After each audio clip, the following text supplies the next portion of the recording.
Hey there, this is Erin of the After Credits cast and the owner of Evac Station, here to remind you that we have not gone to dust. Not yet. But the snap of the fingers, it could happen any minute, guys. Just any minute. So if you want to help keep us from turning to dust, from withering away, from disappearing forever, make sure you go to our Patreon page in the link down below. Maybe throw a couple bucks our way. Our channel will only be able to exist so long as we have sponsors and patrons like you to help support us after the MCU run has concluded. So thank you very much for listening, and tune in for what I think will probably be our longest episode of the After Credits cast thus far. Thank you.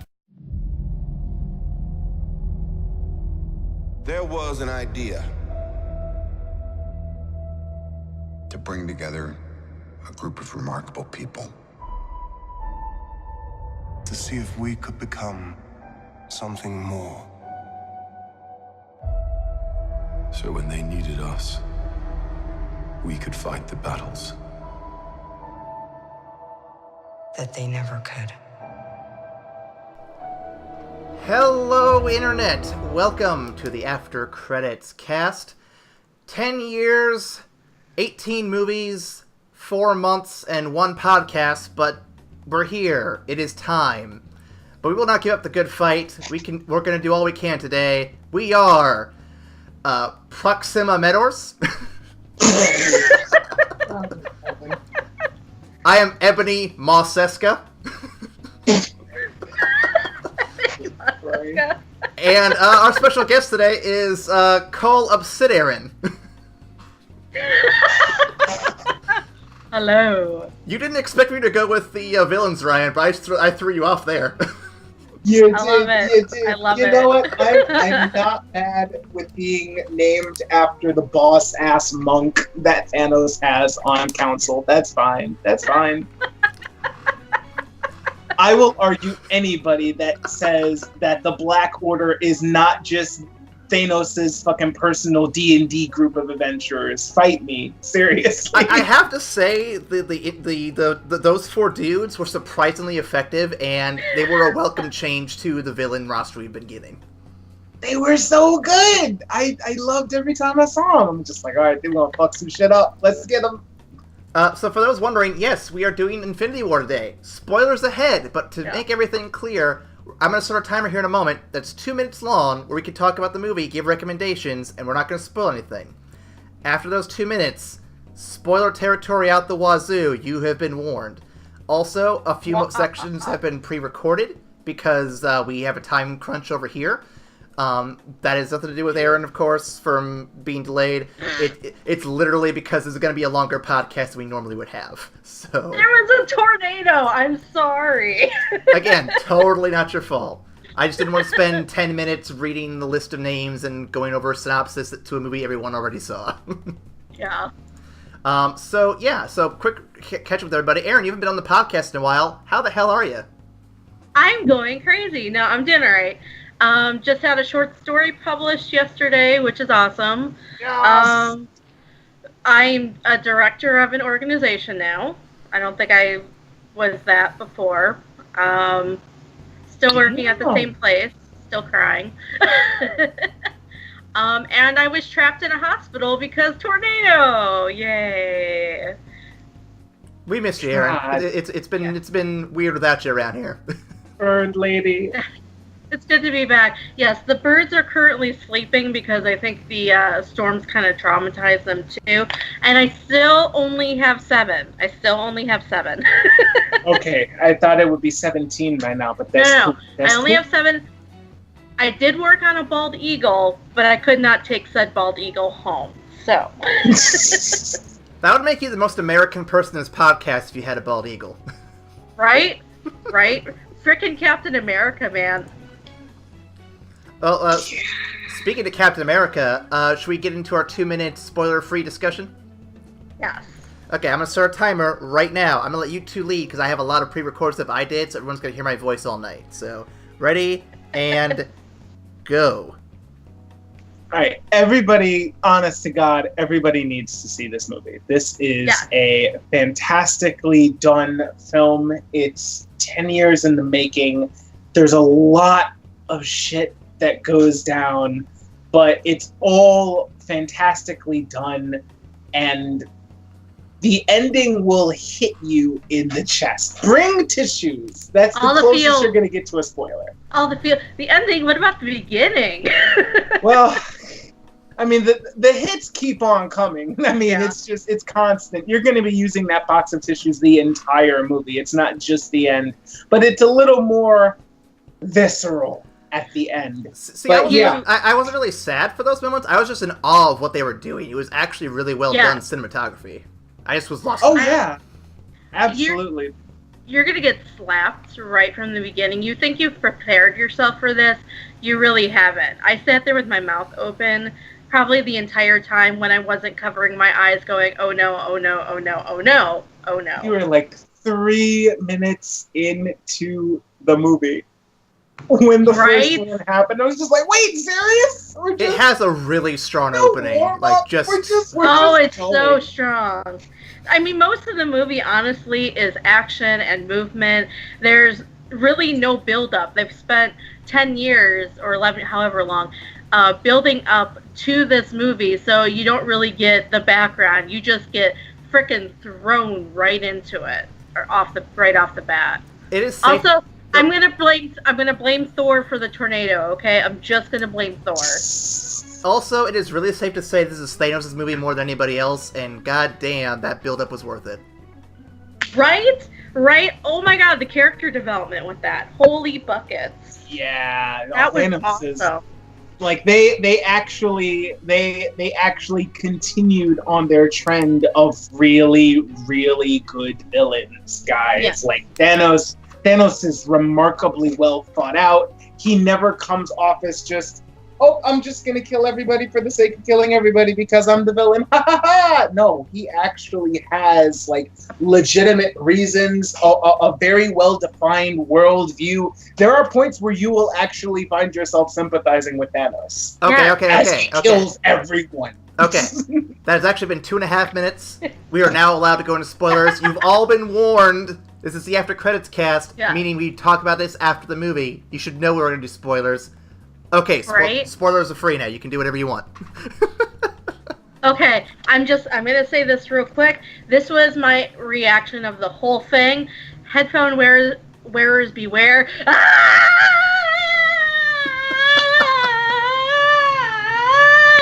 Okay, I'm done. You've all been warned. Mine was actually the polar opposite of that. I was in stunned silence, which is insane because I get loud as fuck on a lot of different things. And I was loud in multiple parts of this movie because, oh my god, this movie is insane. But the majority of the movie is so impactful and so just intense. You'll sit there stunned at what the hell is happening. Indeed. Yep. Indeed. Yep. So Ryan, did you still want to use magic at the end of it? Yeah, still, yes, absolutely. Oh, Doctor Strange. My boy Doctor Strange was showing out. He was doing crazy shit. I was so excited for him. God damn. So this is the 9-minute mark here. I'm going to cut in the synopsis and stats here. All right, time for some pre-recorded stats for your pleasure. I've got a release date of April 27th of 2018, just literally 2 weeks ago. The director would be the Super Russo brothers. Our writers are the ever-present Christopher Marcus and Stephen McFeely. This is starring, here we go once again, Robert Downey Jr., Chris Hemsworth, Mark Ruffalo, Chris Evans, Scarlett Johansson, Don Cheadle, Benedict Cumberbatch, Tom Holland, Chadwick Boseman, Zoe Saldana, Karen Gillian, Tom Hiddleston, Paul Bettany, Elizabeth Olsen, Anthony Mackie, Sebastian Stan, Idris Elba, Denai Guerrera, Peter Dinklage, Benedict Wong, Pom Clementif, Dave Bautista, Vin Diesel, Bradley Cooper, Chris Pratt, Letitia Wright, Terry Notary, Tom Vaughn Lawlor, I'm pretty sure it's Lawlor, Carrie Coon, Michael James Shaw, and as Thanos, Josh Brolin, to name a few. As for our box office numbers, these are still being tallied up, so they are not going to be accurate now at the recording at the time of release. but we are currently sitting at a 305,864,000 domestic weekend, of course, got a total of 257,698,000 total, breaking the MCU record currently for opening weekends. And it's current worldwide, and this is again recorded as of May 2nd, 808,364,000. If we're going to look at the rankings currently, it is currently ranked number 2 of 2018. I didn't even have to look up that list for it. Right behind Black Panther, and there's a good chance it'll catch up, but we'll see. And it's currently ranked of the MCU overall, number 12 domestically, number 9 worldwide. So those numbers will change by the time this podcast comes out, and they will likely be different very shortly after. This is going to be a $1 billion movie, but those are our stats as of the time of recording. And now, for everyone's favorite part, the synopsis. I have kept this brief as I can. Continuing minutes after Ragnarok, every Asgardian is dead. Sadly, we never see Valkyrie, leaving only Thor, Hulk, Loki, and Heimdall. Hulk gets his ass handed to him by Thanos, so Heimdall beams him up Scotty to Earth to ward Earth of the arrival of Thanos. Loki hands over the stone he stole from the last movie, remember that, and attempts to backstab Thanos because he knows this will not be the end well for everybody. It certainly does not, as Heimdall is stabbed to death, Loki chokes on his ambitions, and the ship is blown up, leaving Thor floating in space to run into the Guardians of the Galaxy. To be continued. Hulk, now Banner, arrives in the home of Doctor Strange. They call in Tony, who's preparing wedding plans with Pepper. To tell him that he has to put everything on hold, once again, to save the rest of the universe. Just when they finished giving Tony the recap, Psycho Squidward and Warhammer 40k arrive to steal the Time Stone.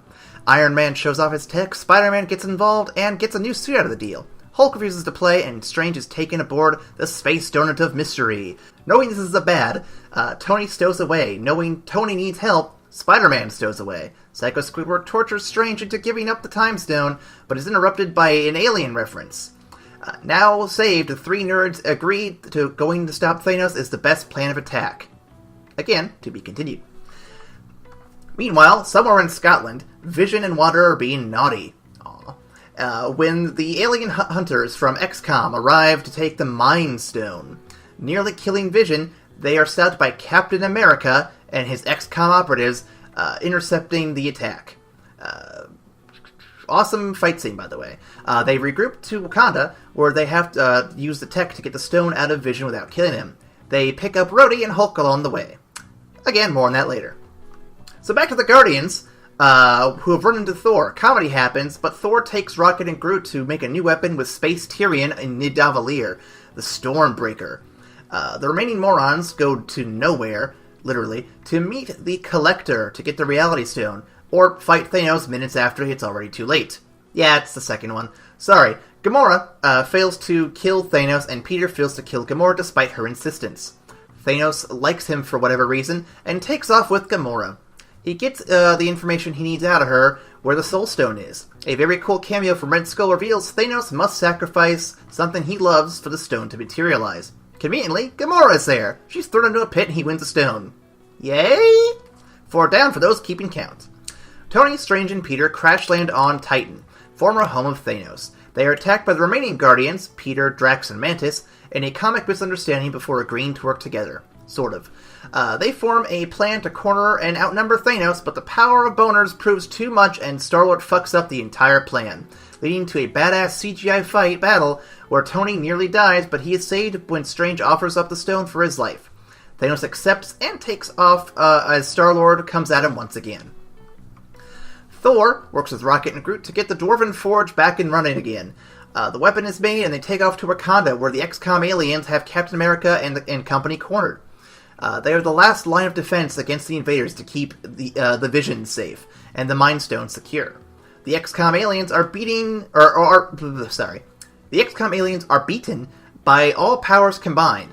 But Thanos finally arrives on the scene. Cap calls for everyone to join him in the final fight. Vision tells Wanda to destroy the stone because they have no other option. Literally no other option. Oddly, Thor is absent during the struggle when it would have been super helpful for him to be there. Wanda blows up the stone just as Thanos is about to reach her, and the universe is spared because Thanos is only 80% unstoppable. Nah, I'm just kidding. He rewinds time because now he can with that time stone, and then takes the stone for Vision when he's back in one piece. And now he's dead again. Now Thor bothers to show up, but fails to land a blow that actually removes Thanos' head, or his arm, or just his hand. I love you, Thor, buddy, but you're kind of an idiot. Thanos snaps his fingers, which totally fucks up his arm. Then he's warped to some place. I think it's a Soul Stone, but it isn't necessarily clear yet. Meanwhile, half the known life forms in the universe begin to fizzle away into ash. Surprisingly, none of our original Avengers disappear. But we'll address the body count in just a moment, folks. Everyone asks what the hell happened, and Thanos sits on a porch in some fantasy world drinking lemonade and proud of his work with a big smile on his face. Also, there's a post-credits about Captain Marvel happening. Get hype. Seriously, get hype. So, Ryan, I want to point out something here real quick. Hit me. I want you to get me a phone. Because I fucking called it. Red Skull was back, bitches. You absolutely called it. I cannot believe. As soon as he showed up, literally my first thought was, "Holy shit, Erin was right." My friend and I literally gasped when he showed his face. I loud gasp in the theater. It was hilarious. We were like, "What the fuck, man?" That was the cameo to end all cameos. God damn. Except for Tyrion Lannister. But I mean, damn, Red Skull was up there. Tyrion? Yeah, but it wasn't Vigo. Not Vigo. Wait, forgot his name. It wasn't. Why can't I remember his name? Hugo Weaving. Hugo Weaving, thank you. It wasn't Hugo Weaving. They actually took a character from, I believe, Walking Dead or something, and they put him in his place. Yeah, I remember reading about that. Trivia question? I can't believe that, honestly. Like, how do you turn down a 5-minute cameo in Infinity War? How do you not drop everything and be like, yeah, sure, I can come down and film that in the day? Now, in his defense, Ross, he may have had another project he was working on. I can't say he does, but he might have. It was Ross Marquand who plays Erin in The Walking Dead. He played as Red Skull very briefly. Well, here's the thing, though. What if it was a situation like with Henry Cavill's mustache? What if they had to CGI a fake mouth on the Red Skull? No. Marvel's better than that. Come on now. I mean, you say that, but that green screen with Hulk with Bruce Banner in his Hulkbuster armor at the very end, that looked pretty fake as shit, bro. Yeah. Well, man, okay, he's in the fucking Hulkbuster armor. There's no way they can actually make that real life and move like it's going to move. I'm just saying, either don't show it or have him get out of it because he's no longer needing to be in it. I don't put a bad CG background behind this really sad, emotional moment. Right? I mean, that was really bad. That's fair. I honestly, I was so caught up in the gravity of everything that was happening. I don't disagree with you, but it just stuck out like a sore thumb. I'm like, whoa, that does not look right. He's just hanging his head in this giant ass suit. Like, what the hell? Okay, I have to say something really funny. My friend and I got laughed at in the theater. Oh? We got laughed at because when Spider-Man Peter, not Quill, I'm gonna fuck everything up, Peter. I've got words for Quill. Yeah, when Spider-Man goes, you can't be the you can't be your friendly neighborhood Spider-Man if there's no neighborhood. Both my friend and I went, oh, at the same time, and 6 people around us started laughing. It was hilarious. This is a good line, man. This is a good line.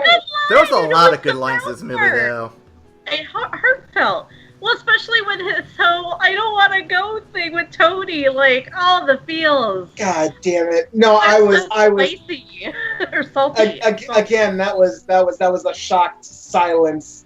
I was grabbing onto my roommate no, please. Is anyone else disappointed though that Peter didn't make any reference to the fact that both Tony and Strange had the same beard going on? Oh, I wish they bad. Tony and Doctor Strange were just so freaking much alike. It was ridiculous.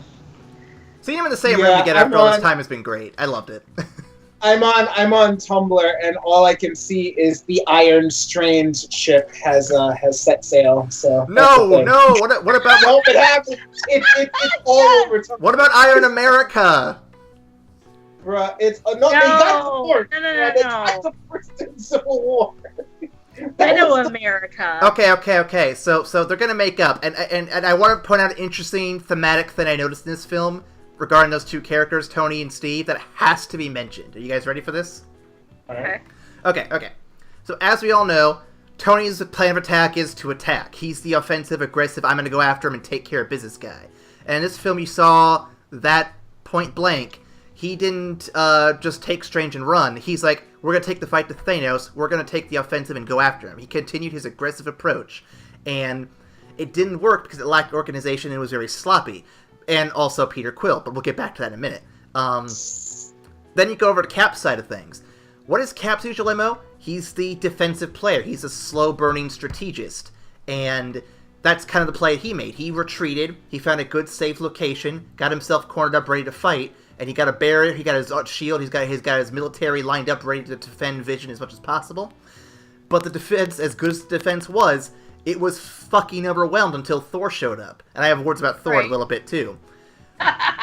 What I want to point out here is that the two of these boys had opposite strategies in play to do the exact same thing, and had they made up prior to that, you would have probably had a much different outcome. I think what we're going to see going into the next film, without a doubt, is the two of them coming to this realization themselves and making up in order to stop Thanos once and for all. I think it's a little bit obvious, but it's just really cool how their strategies mirrored their personalities and how that's going to carry them forward into the eventual rejoining of the Iron Cap ship. That's okay. I agree with that. That is interesting, and it speaks to something that I realized in my watching of the movie, because as Erin said earlier, this movie is all action. Like there are a lot of really good moments, but this movie is mostly like action, pace, on the go, fucking one fight into another, into holy shit, Thanos is fucking torturing Nebula in a gruesome fashion. Oh my god. Holy shit, let's go get the Soul Stone, into like one thing after another. But they left the really big character interactions unsaid. Like, you don't get to see Tony and Steve. Like you don't even get to have Tony make the call to Steve. No. He almost did. Back. He almost did. But shit popped off. So it's like they're teasing it, and then they stopped it, and then literally Tony went to another planet rather than to deal with Steve. You have Bruce and Natasha seeing each other for the first time in years, and we're not even going to touch that. We're just going to leave that go. So I have a theory. I have a theory about that. I think they're going to touch on it more in the next film, and I think she may be the one who helps him get Hulk to come back out to play. I hope so. Yeah, I hope so too. I mean, my overall point is that I feel like this movie was all the action shit and everything went horribly wrong at the end. I feel that Avengers 4, in the aftermath, when people are trying to pick up the pieces and try and mount some type of offensive to make it all right again, they're going to have to address these rents in the team. And I think that Avengers 4 is going to be a much different pace than Infinity War. Which will be really cool, yeah. I agree, and the thing is they're going to have to be forced to deal with whatever relationship issues they have, because they're basically all that's left. Like, of the people that got disintegrated, the original Avengers are like the main ones who are left. Man, how convenient was that? Yeah, I know. Everybody else got disintegrated or whatever happened to them. So also, they're going to have to suck it up and work it out. And I guarantee Hawkeye is going to make an appearance. I bet you his wife went poof. Two things I want to add to that, though. One, Rocket's also there, and I want to ask you guys a question about that here later on. But two, War Machine avoided death again. I don't want him dead, but I'm so mad. You have no idea. I'm so fucking mad that the universe took Sam Wilson and not Rhodey. Rhodey should be dead 3 times over at this. Wait. What's the third time? What's the third time? time? God damn. I know there's Civil War. I know there's this dusting bit that happens. What's the third time you're thinking of? Well, I mean, I just threw out a number there. Oh, okay, he's avoided death too many times, goddammit. He's avoided death 6,014 times. I mean, come on now. Yeah. Sam, no, and Bucky, shit. I still cannot fucking believe they killed T'Challa. I can't believe it. Because we're panning all over Wakanda, and I'm sitting there like, oh, please don't take M'Baku. Please. Oh, please, not Okoye. Please.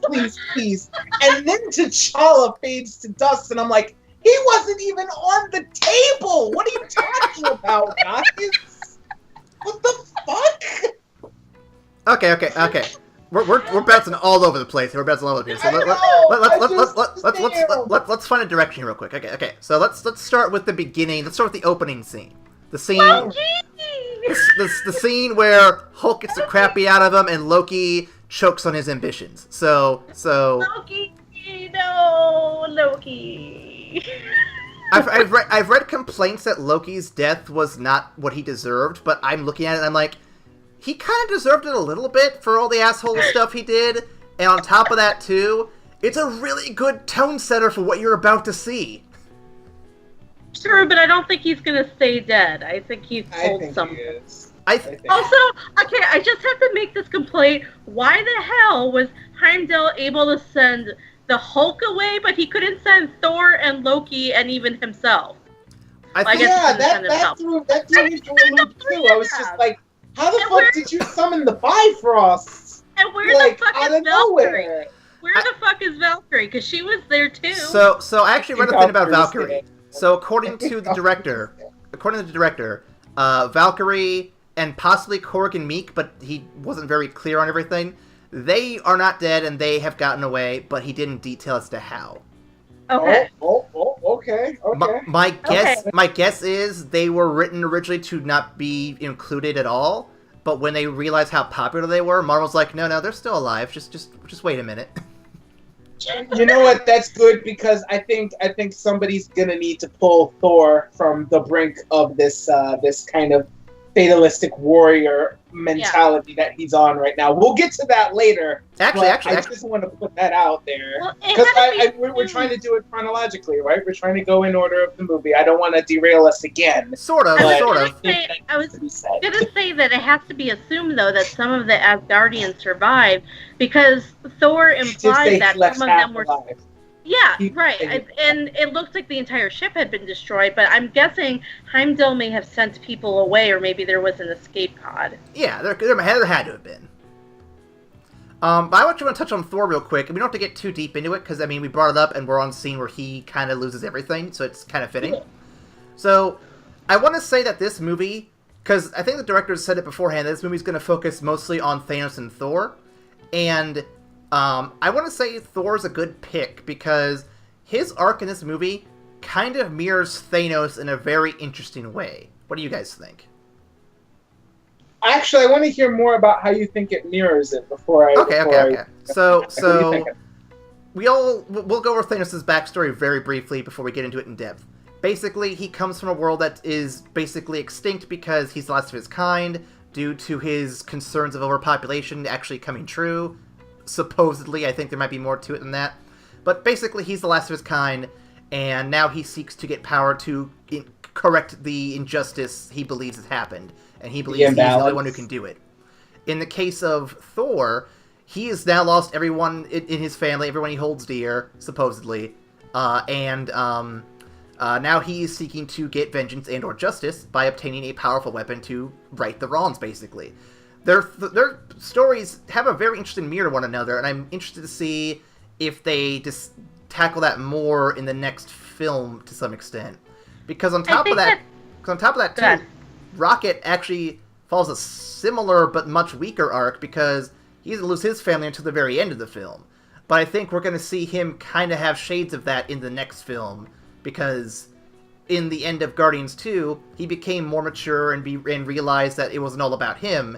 I think that's going to play out a lot more in this next film, now that we've seen his arc come full circle. Yeah, I agree with you. And I think there's also more relations between Thor and Thanos. Like, there's a nice juxtaposition in that.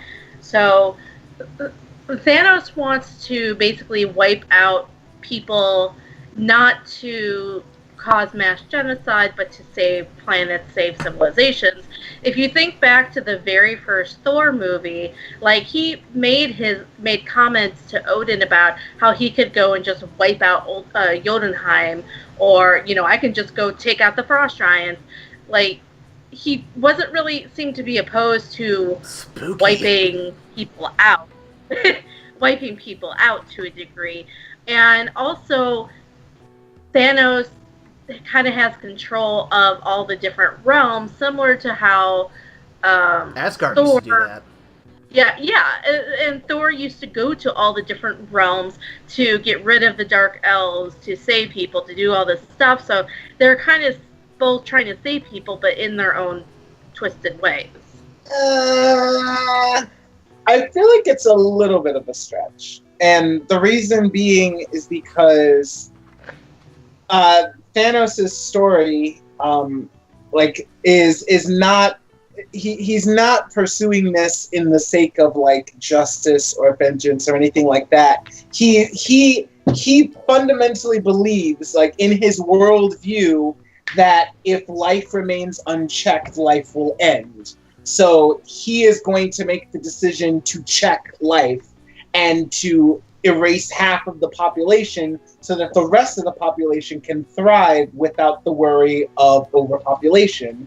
Whereas, and so he's gaining this power to do this crazy thing. Whereas Thor, it's straight up vengeance. It's like, nope, you killed my brother and a bunch of my people. I'm going to get a magical fucking hammer and I'm going to carve your heart out of your chest. That's the end. When he should have aimed for the head. You should have aimed for that? Oh, that was a great line. That was a great line. Also, can I just make a quick comment?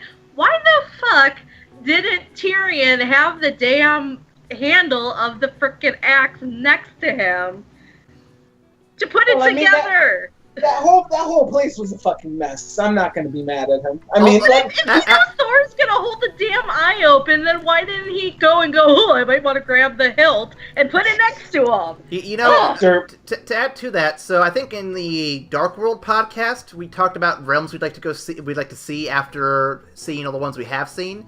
I mentioned Nidavellir. I'm glad we got to see it finally. That was really cool. Yes. I'm calling shit left and right here. Yeah. Sorry, I jumped us forward. I just had to bring that up.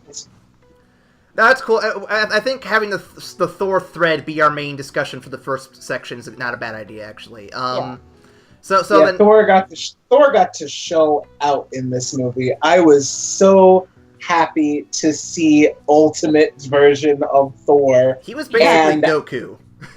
I swear, like the best shot, or like, I don't know if I want to call it the best shot, but it's definitely one that sticks out in my head, is when Thor shows up, he yells, "Bring me Thanos!" He starts running towards the army, building up lightning, then jumps into the sky, like automatically summoning a thunderstorm around him, with his eyes just like pouring lightning, looking like a god. Like, honestly, that is the first time I looked at Thor and I was like, that is a fucking god right there. So here it is. So that moment locked in for me as Thor's my favorite character. I'm not gonna lie. It was epic. There is one other shot I want to mention. We'll get to that later. That I think is better, but we'll get to it later. I do have a complaint about Thor, despite my love of him now. Alright. So in the final defense of Vision, Cap calls for everyone to come to him. It's an emergency, obviously. Thanos is here.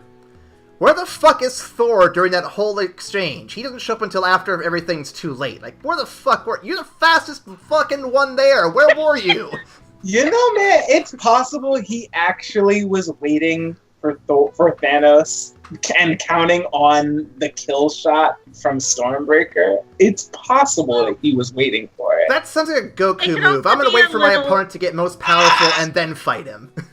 No, but here's the thing. It's not like he waited for him to get the Infinity Gauntlet and then said, "All right, come on and hit me with your best shot." But it was like, as soon as he got the Infinity Gauntlet, in the moment when he was pretty much completely vulnerable because he was like dealing with all the power finally in his hands, he hit him in the chest, like when he wasn't looking. There was a strategy there. Can I make a slightly easier reason of why he might not have come? I'm pretty sure Cap and everybody else were wearing earpieces, so when he said, "Go this way, Thanos is here," everybody heard him except Thor because he did not have an earpiece.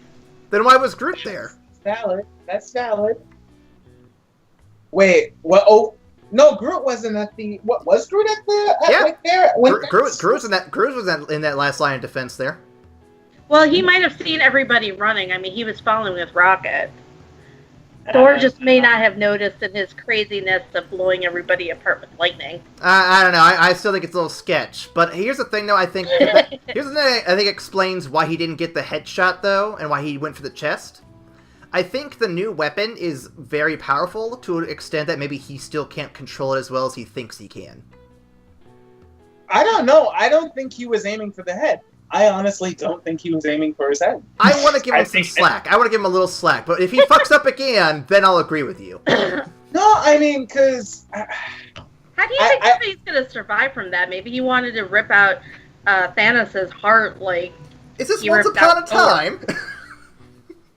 I mean, yeah, honestly, I think what it was that he wanted to get him in the heart, which he did, and he wanted to look him in the eye, and he's like, yeah, you died for that. Like, I told you on the ship you were dying for this. Fucking heroes and monologuing. For everybody else, that's a kill shot. No lie. For everybody else, your man is dead as soon as he gets hit in the chest with Stormbreaker, with the axe side of Stormbreaker. It's just like, you're gone. Unfortunately, Thanos is a titan, and he had that one last bonus action to kill half the universe. If he wanted to gloat over Thanos, though, why not just cut off the arm? Right? Yeah, also, why didn't Doctor Strange cut off his arm too? Just saying. Okay, so you brought up Doctor Strange. Let's switch gears to the Strange Stark storyline here. Sorcerer Supreme, my guy. So, oh my god, they had such a dick match in that movie. He was so good. So I gotta say, I love Strange. This is weird. Strange's movie was really good, but like Spider-Man, I think both Strange and Spider-Man were really good in this movie. Like they were better than in their own movies. Not to say that the movies are bad, but I feel like they were just doing much cooler shit in this movie than they were in their own movies. Well, I mean, their movies are essentially origin stories, though, man. Yeah. Well, Spider-Man's isn't. Let's be fair here. Spider-Man is still 15, and he just got the Stark suit. I'm just saying, in terms of the action beats, these are far more interesting and more compelling to watch than they were in their own movies. Not that they were bad movies, just that we had a lot more stuff to watch and work with here. Right, those needed a lot of build-up for these characters, whereas this one, it was just like, oh, we know what you can do. Though I gotta say, I did love the Peter new space suit. That was awesome. Yeah, the Iron Spider suit is actually space ready. That's fine. That's fine. I did like the parachute, though. That's cool. That's fucking boss. All right. Okay, no. Let's not get on tangents, though. Let's stick with it. So, but I mean, to go back to your point, Erin, I think like both Spider-Man's and Doctor Strange's initial movies were really introducing them to the MCU. It had to set up a lot of their story and do a lot of setup just for their portion of the universe. And I think that the fact that those movies were done so well and set them up so perfectly was what allowed them to be fantastic in this movie, because Now, all of a sudden, you have Spider-Man keeping up and playing rescue on Titan, just saving people with web, and you have Doctor Strange pulling out The crazy bands of Cyttorak. the Crimson Bands of Cyttorak. I actually yelled it in the theater. I was like, "Holy shit, the Bands of Cyttorak, guys!" Did you get any looks when you did that? I got a few, but I was in the zone. I was just in the zone. You pulled out the Bands of Cyttorak, man. What do you want from me? This is the Sorcerer Supreme. So I want to say real quick. I'll say real quick about Doctor Strange. So I like how they wrote in the movie the excuse of all the dumb shit that happens in this movie, like Peter Quill, for example, which we'll get to in a minute.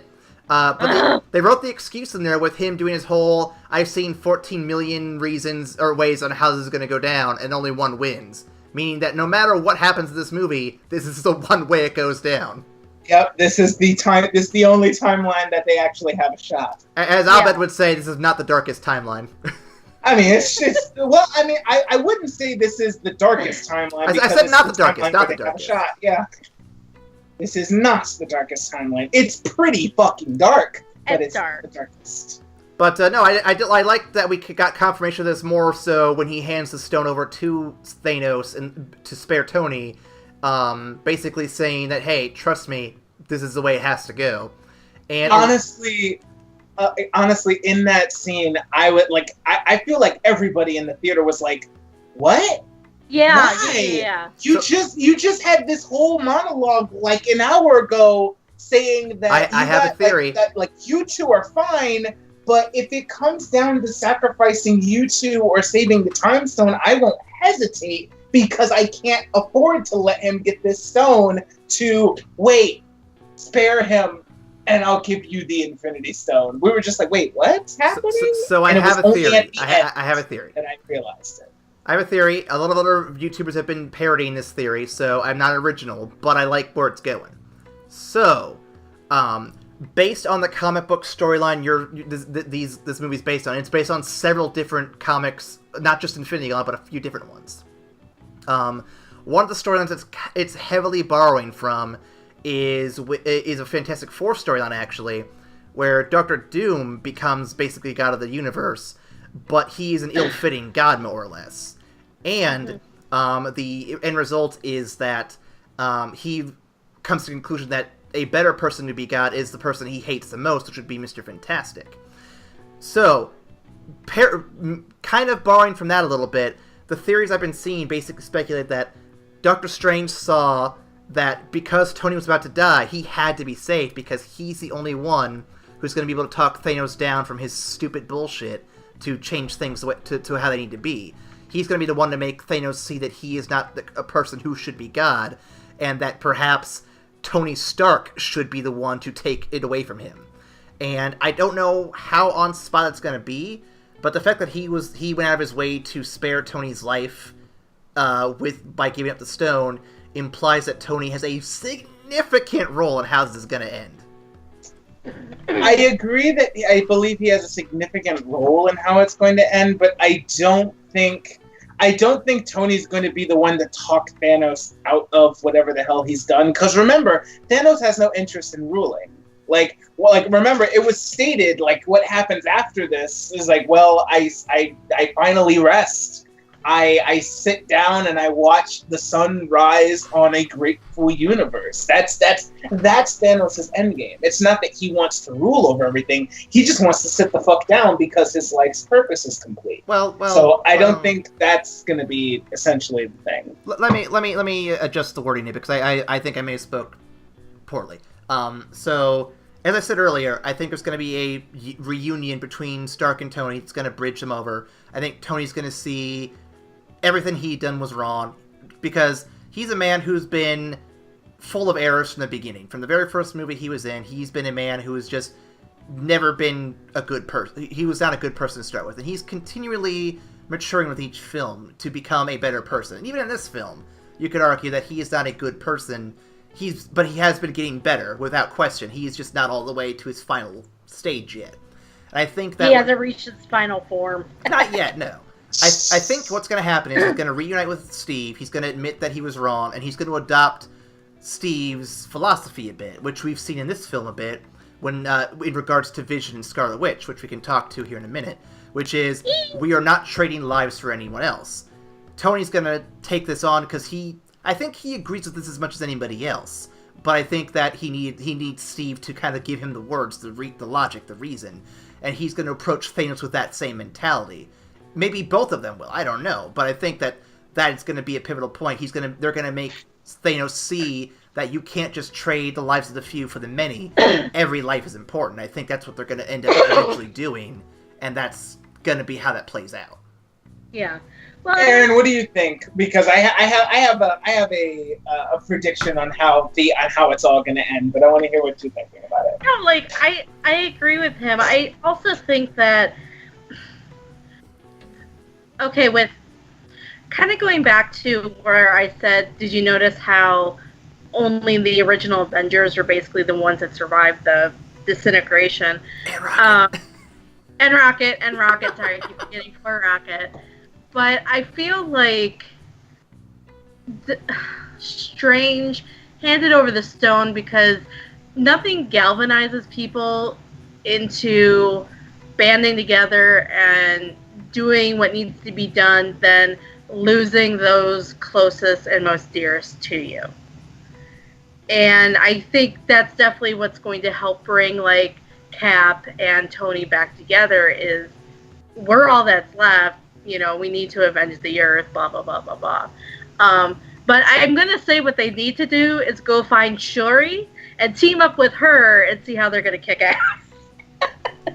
Man, I would love to get her a bigger role there. Yes. I didn't see her turn to dust, so she's still alive. Fucking fight me, honestly. No. Okay, so you can't kill the Wakandan princess and T'Challa. I will write. I heard she was supposed to get her own movie anyway, so. And there's going to be a second Black Panther, so. I was going to say, in the comics, she does become Black Panther at one point, so that is a possibility. Oh, yes! I didn't know that. That's awesome. So my theory on how it's all going to end, and I know we've gone super off track again. I'm sorry. We really have. It's okay. But my theory on, because I definitely believe that Stephen Strange gave the Infinity Stone up because it was literally the only timeline where they have a shot. I definitely think this is going to galvanize everybody into really working together, which is the only way they're going to actually beat Thanos, which makes a lot of sense. What I think is going to happen, though, is that it's probably going to follow a little more closer to the comics. I think if, like, by some way, by hook or by crook, they beat Thanos and they have the Infinity Gauntlet, I think the only person everybody's going to trust to wield it is Steve Rogers. Yeah. I think Steve is going to use the Infinity Gauntlet to undo the deaths that Thanos caused. So pretty much a massive rewind of everybody who got dusted. Oh, so you're saying they're going to Dragon Ball Z it? I think they're going to Dragon Ball Z it, but I think that Steve Rogers, as boss as he is still only human. So the power that's needed to actually use the Infinity Gauntlet, he's going to be able to pull off the reset, but it's going to cost him his life. I think, I agree with you. I think it would end up killing him. Here's the thing, though, that I have to ask about. I'm curious about. So when Thanos snaps his fingers and you see him again, the gauntlet is basically charred and broken. And I noticed, it broke, and it's like the one use is gone for it. Though the Infinity Stones are still in it. That didn't happen in the comics, so I'm not sure what that means yet. Right, but here's the thing. When they went and saw, I keep forgetting the character's name, but Tyrion, I'm just going to call him Tyrion. When they see Tyrion, Space Tyrion, and they noticed the other glove sitting there, was that just a mold, or is that a second glove? Yeah, that was a mold. Steve might wear. Well, they could still make another one, though. Yeah, they could have him make another one. Here's a question. Is the one in Odin's vault really a fake, then, or is that just another one from that same mold? I think it's a fake. Okay. Honestly, I think it's a fake. Well, Asgard's destroyed, so. So it doesn't matter. It doesn't matter. So, okay. I want to shift gears slightly real quick, because we've been going on this one for a little bit here. So starting with the positives, because we have so many negatives to say, I know we do. Start with the positives, the Guardians, because they're technically tied to the storyline. So so I want to start with Gamora, because we can start positives for sure there. Gamora. Why did she go right? Zoe Saldana carried some serious acting weight in this movie. I'm fucking glad she finally got some spotlight on her.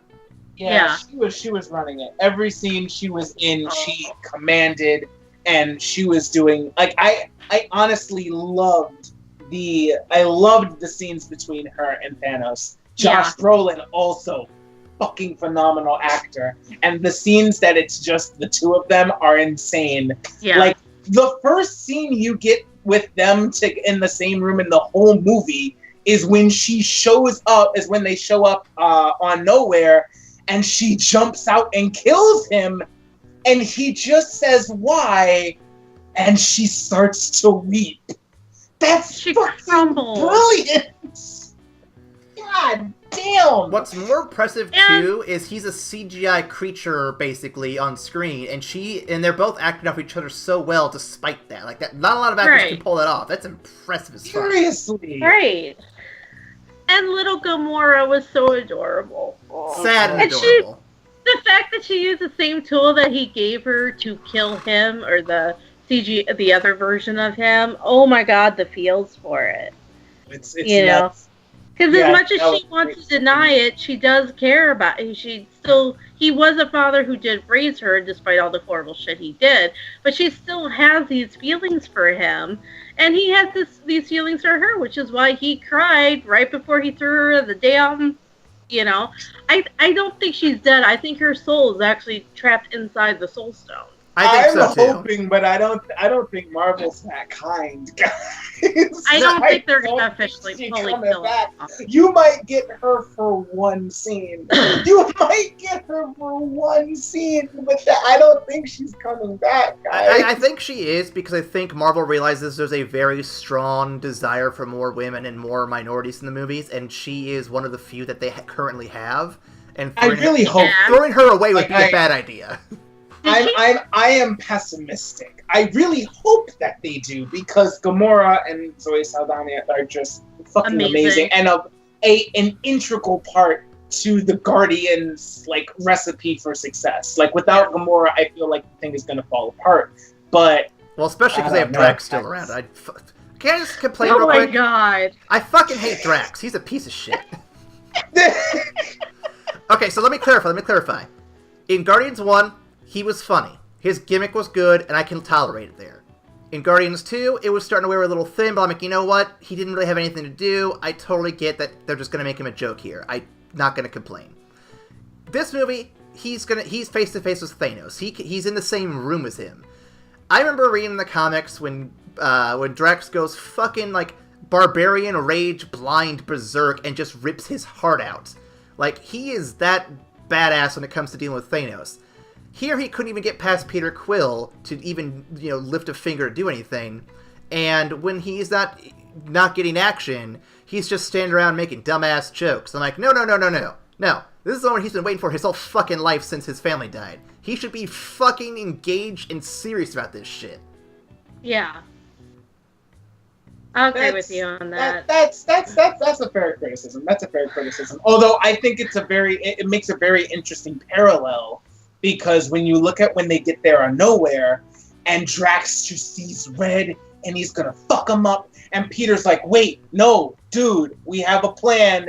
Don't fuck up the plan by getting emotional. And we want to talk about that now, dude.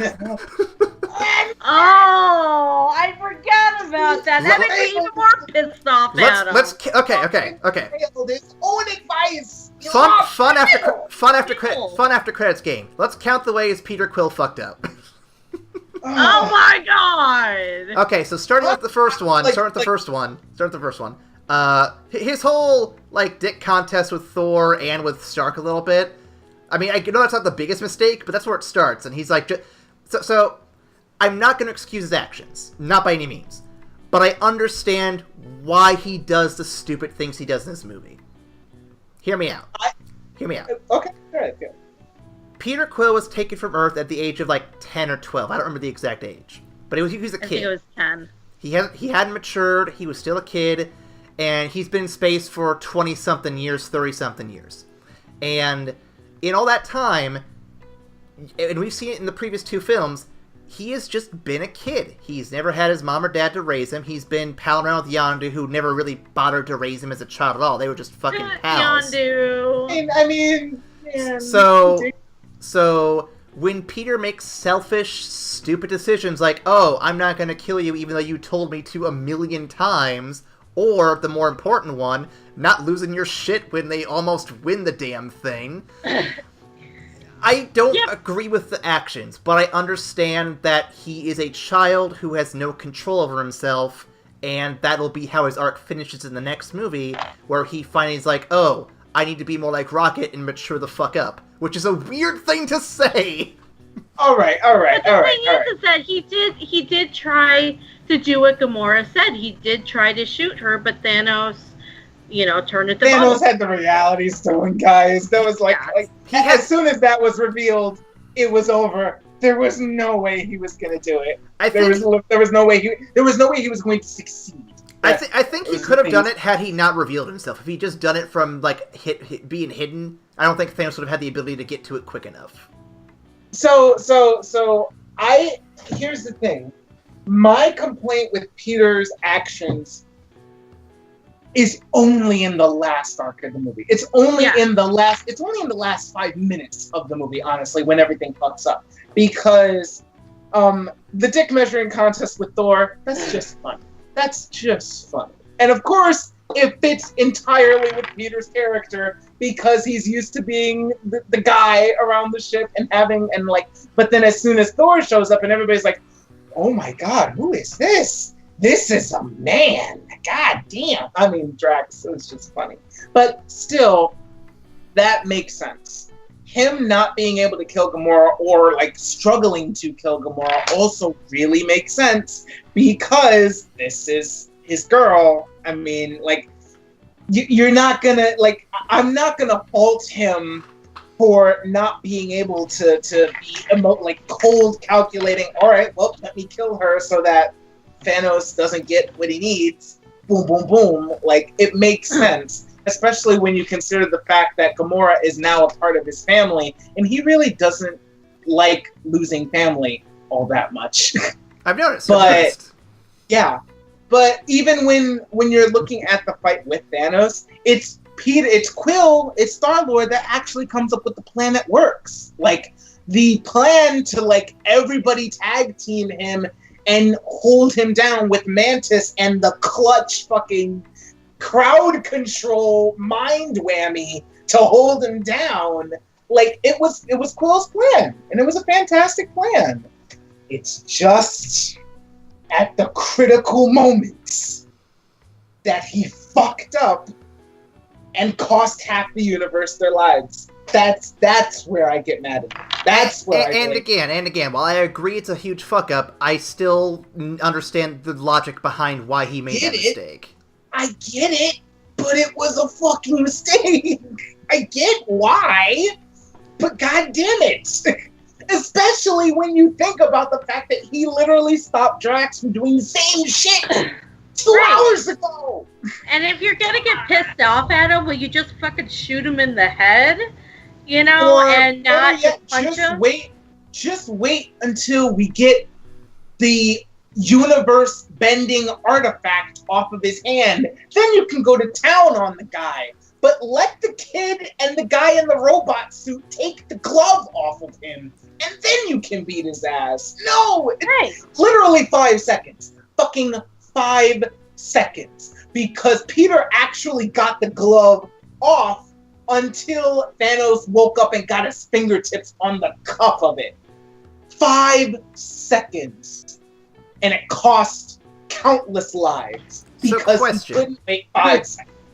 So question in regards to all this. So I have a friend of mine who messaged me the other day, and his complaint was that the Guardians shouldn't have been in the movie. He says they added nothing to the plot. Barring Gamora, barring Gamora and arguably Peter Quill, none of them add anything to the film. I disagree. I disagree, but I want to hear your thoughts on this one. I really disagree because for one thing, Rocket had the bonding moment with Thor when Thor had no one, honestly, and I think that was very important in there. Two, Gamora, obviously.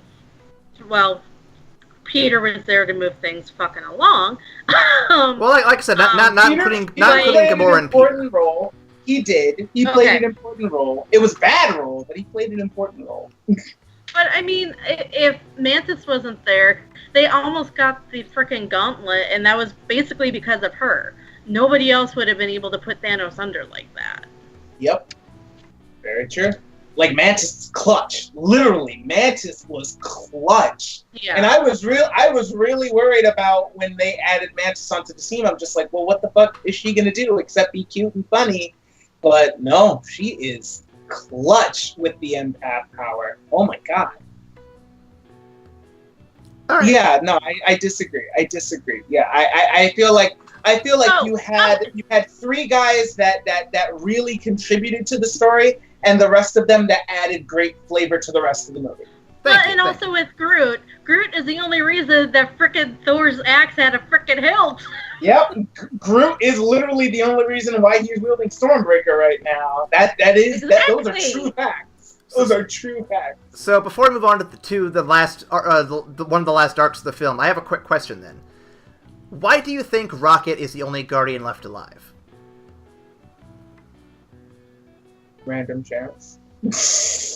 I mean, okay. Also decided by screenwriters. He's not human. So narrative. I mean, he's a creature creation. He's not technically human. So. Well, neither is Groot. No, but yeah, it wasn't that he used the Infinity Gauntlet to wipe out half humanity. He used the Infinity Gauntlet to wipe out half of life. Everybody in the universe got affected by this. But no, so the reason... Could it be because he's more technology than creature? Maybe, but so here's the logic I have, and I don't know if it's right, because like I said, I think Rocket's going to play a bigger part in the next film, but I'm not clear as to what. But here's the thing. There were 3 Guardians you could have kept alive. If you're going to pick any one of them, there's 3 you could have gone with. Rocket is one of them, but I'm not sure as to what he can really do, other than, like I said earlier, kind of follow in the shadow of Thor's arc a little bit, having lost his family and seeking revenge and justice. But we already have that, so I'm trying to figure out what else he adds to it. Then you have Drax, who could have actually gotten his real I want to kill Thanos arc done. And then there's 3, Peter Quill redeeming himself for being a jackass. You have 3 possible people there, and I feel like Peter would have been the better pick of the 3, honestly, but I'd like to know what you guys think on that one. Oh man, Peter having to live with the consequences of his actions? What a fucking twist! I'm sorry. Not salty at all. I swear to God, when Peter was like, oh man, did we just lose? I'm like, I want to punch you in the fucking face, dude. Yes. Everybody just died. And it's your fault. I'm sorry. God damn it. Well, I mean, that would have been a good choice. Things that Rocket could add to it is, I mean, he can fly a freaking spaceship. His knowledge of technology can help them in a lot of different ways. Somebody's going to have to go up and get freaking Tony. No. No. Nebula's there. Tony's going to... We're getting Nebula's there. So I get where you're coming from, but that's all mechanical stuff. Like, that's stuff that he has the ability to do. But I'm thinking, like, in a narrative character sense. Like, what does the story gain? What does he gain from being the only one left? Yeah, I mean, narrative character setting, I think him being the only person left is definitely going to have a huge impact on his story, because if you remember, his arc from Guardians 2 centered around, like, he is such an asshole to people because he wants to push them away before they leave him. And now he wants them all back. And now, no, but the thing is that now everybody's left him. And it's not that they did it by choice, but they were taken from him. So now we get to see what Rocket becomes when his worst fears come to pass. And I think that'll be really interesting to see. Because he's the only one. See, I've been trying to theorize that for the whole week, and I'm glad I got someone else here to help kind of get my thoughts in that kind of direction. I like what you're thinking there. Yeah. That's I that. think that. I think that's it. Granted, I'm not sure how much screen time Rocket's gonna get because we got a lot of like deep storylines that we have to tie in Avengers 4. Not to mention somehow getting Ant-Man, Wasp, and fucking Hawkeye, who's just sitting out on a fucking farm, and Captain Marvel, who's apparently gonna save the goddamn day. Yay! We got a lot of shit to do in Avengers 4. So I think it's just one more thing. I think it's interesting too that Rocket was the only one left behind because again, if you think back to the first movie when they were deciding that they were going to save the universe, like they all stood up except Rocket. He was the last one to stand up and he was just like, "Fine, let's do this, you bunch of jackasses." And now it's like it is up to him, only him from his entire team to literally help save the universe.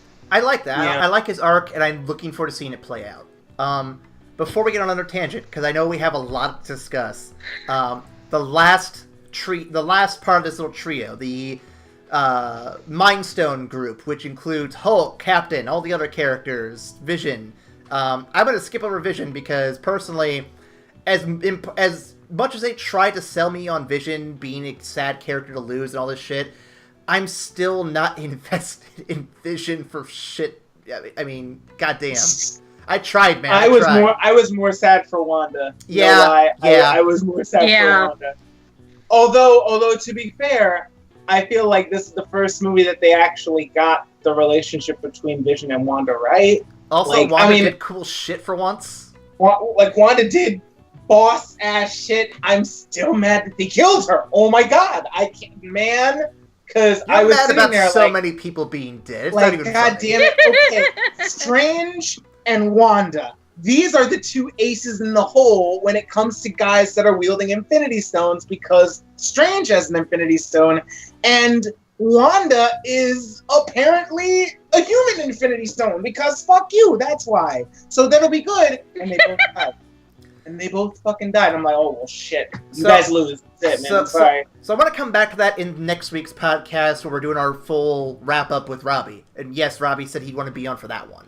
Yes! But I want to focus on this team before I get sidetracked on that. So... Yeah, sorry. No, I get you. So Hulk, he's important. He's got a very strange thing going on where he can't come out to play.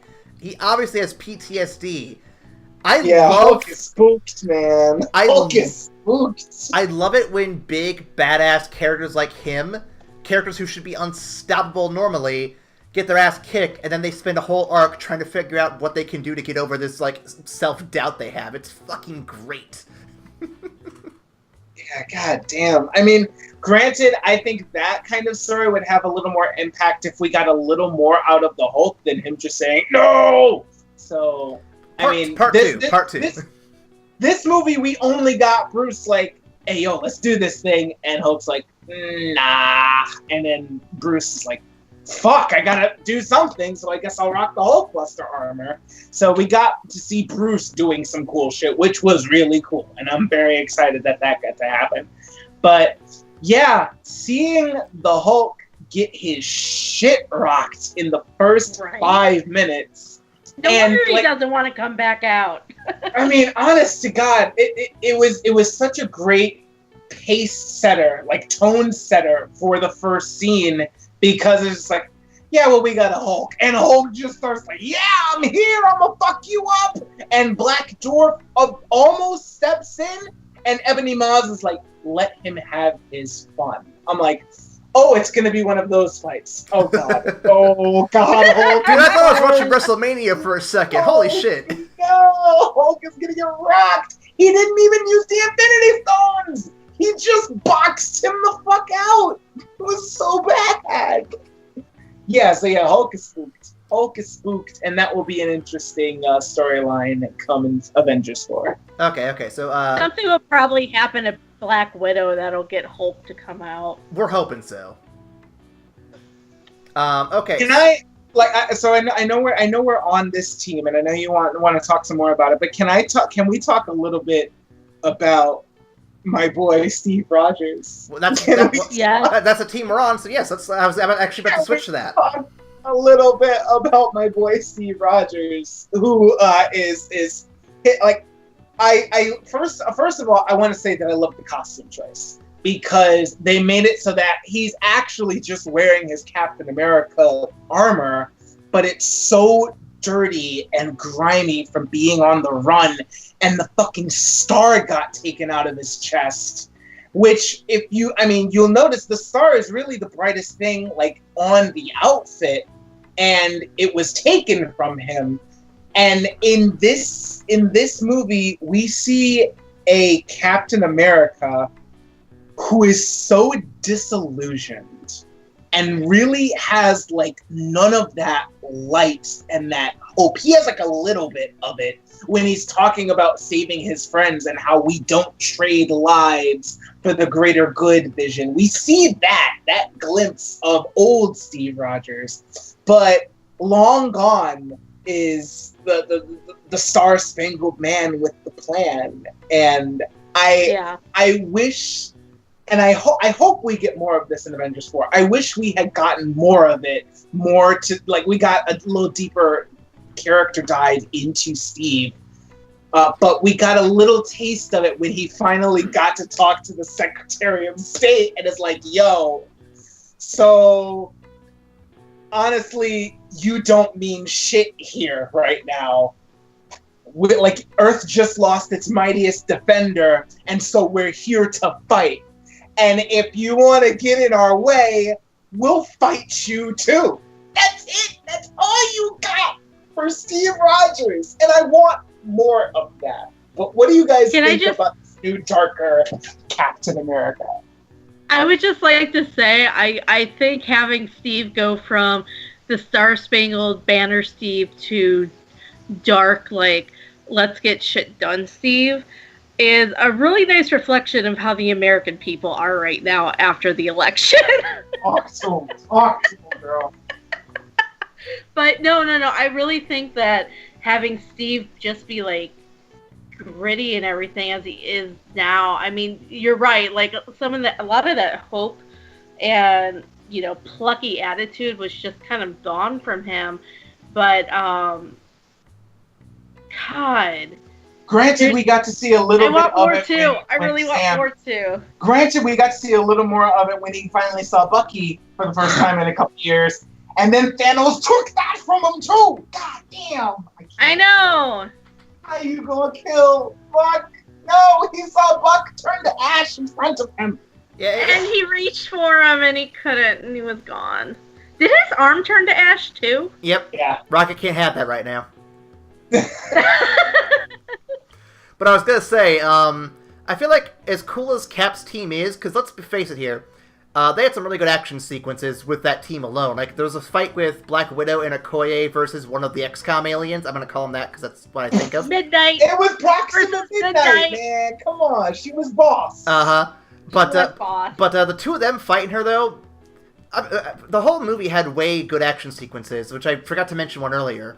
But that was a really good fight sequence. Every single fight sequence was better than anything I've seen before. And I think it's because they took a page from Thor Ragnarok a little bit, and they've been pulling the camera back a bit more. You get to see more of the fight, and it's not so close up and zoomed in like it has been in previous movies. I love it, and I hope they keep this going because you get some very distinctive and very clear shots in your battles, like when Thanos pulls down a fucking planet to crush people. Fucking moon! Oh my god! What the fuck was that? No, I'm sorry. I'm not going to pull us off on another tangent. No, I know. I just wanted to add that in there when we're talking about the Cap team, because they have a lot of good fight sequences, so... You're absolutely correct. I mean, the cinematography, especially with the action sequences, have been stellar. They were fantastic. And it's because the action in this movie is so wide-paced. Like, you don't have a whole bunch of those one-on-one fights. Like, you have a couple of them, and they're really, really good when they're there. But the majority of it, you see the landscape of Wakanda while this army of aliens is, like, trying to thrash and kill everybody. You see Thor fucking summoning the Bifrost and then fucking going fucking Super Saiyan Thor and, like, destroying droves of people. I mean, you have all of these really big action pieces that require a wide setting so you can see the epic level shit that's happening, like Thor pulling down a moon, like Stephen Strange summoning 1,000,000 Shadow Clone Jutsu copies of himself and going at Thanos, or the Crimson Bands of Sidorak. You need those, and I'm so happy that they shot it the way they did. But the reason I got on that tangent, though, is because while the fight scenes are really good, and I think the fighters of Captain America's branch of the story are exquisite in every single way. I mean, you have the Wakandans, you have Black Widow, you have the Sam Wilson, you have the Winter Soldier and Captain. You have a lot of really good one-on-one fighters in this big epic brawl, so you get a lot of great action sequences there.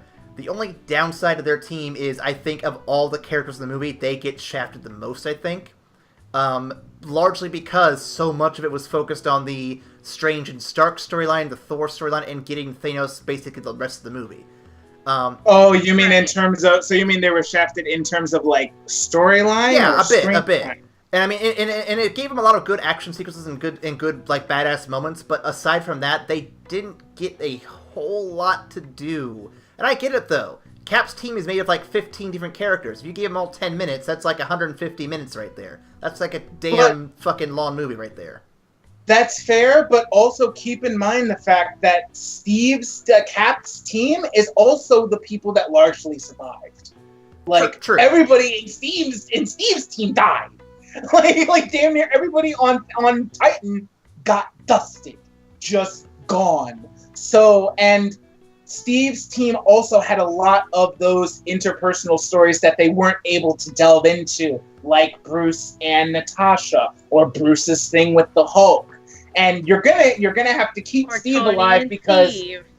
you're gonna have to keep Steve alive so that when Tony comes back, they can hash it out. You're gonna have to keep Steve alive so that he can process the fact that this dude that he's literally been sacrificing everything for just got turned to dust because this big ass purple dude just snapped his fingers and killed half the universe. You have to deal with that. So I'm not. You have Thor left behind too, who has to deal with the guilt of not taking Thanos out. If he had just gone for the head, he would have stopped this, but instead he hit him in the chest so he could do his little monologue. Yeah, absolutely. My point being is that Steve's team got a lot of the action sequences. They got a lot of screen time, but it was mostly action sequences because their team also has the interpersonal stuff that they're gonna delve into in Avengers 4. Oh, no, and I'm not trying to shortchange them or anything. It's just that that's something you notice here. It's like, it's clear there's still a lot of setup going to the next one. A lot of setup. Yeah.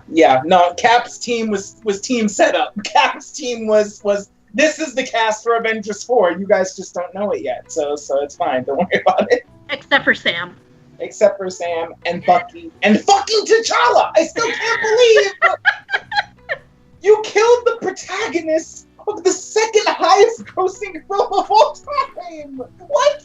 They didn't know. They couldn't have known. Wait, is it number 2 already? I thought it was. I thought it was number 3. Didn't it beat Titanic? Yeah, but Titanic was number 3. I think number 1. I think it's Avatar, and I think it's Force Awakens right up there with it. Okay. Well, still the third. It's still good though. Like, what? Like, granted, there's no way that Marvel Studios could have seen that coming because, well, I'm sure they knew that Black Panther was going to be amazing and fantastic and make a lot of money. Not that much though.